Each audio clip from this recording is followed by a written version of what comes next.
দেশে কি জন্মগ্রহণ করে আমরা ভুল করছি ভাই? আমার মা আমার বাবা আমার জন্য কতটা কষ্ট করছে আপনি তখন বুঝতে পারবেন যখন আপনার একটা সন্তান হবে।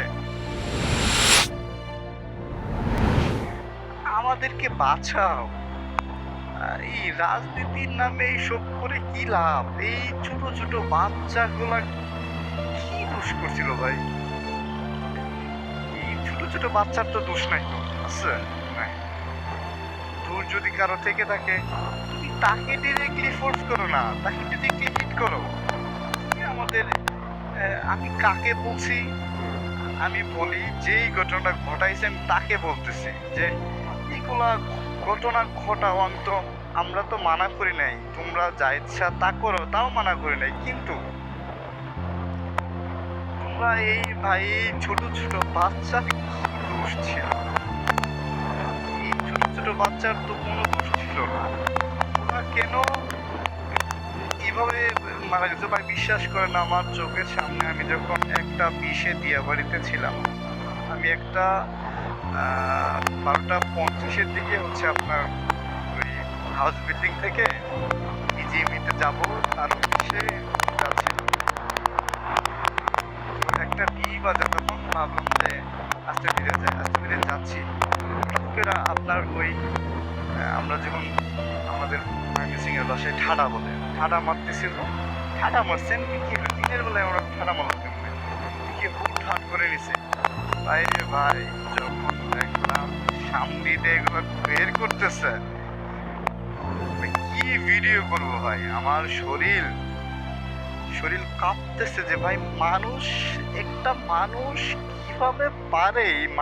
মানুষকে কিভাবে পারে ভাই? এই বাংলাদেশ, এই দেশে কি জন্মগ্রহণ করে আমরা ভুল করছি ভাই?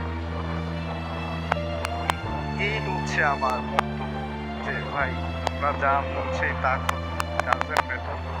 আমাদের বাচ্চাগুলাকে বাঁচাও। আমাদের বাচ্চাগুলোর কি দোষ ছিল?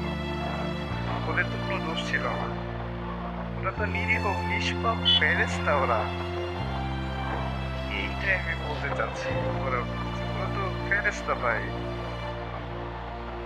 ওদের কেন এই কাজ করা হলো?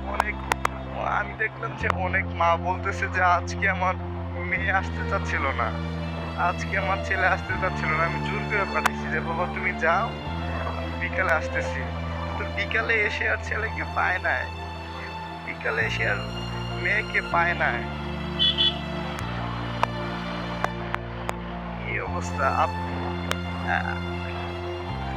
যার গেছে না সে বুঝে সন্তানের কষ্ট। হ্যাঁ, একটা সন্তান লালন পালন করতে যে কি লেভেলের কষ্ট করতে হয় একটা মার, একটা বাবার, এটা হচ্ছে যাদের নাই তারা বুঝবে না। আসলে যাদের আছে তারা বুঝবে। আমার মা আমার বাবা আমার জন্য কতটা কষ্ট করছে আপনি তখন বুঝতে পারবেন যখন আপনার একটা সন্তান হবে। তখন বুঝতে পারবেন আপনার মা আপনার বাবা আপনার জন্য কত দিন রাত ত্যাগ করছে ভাই,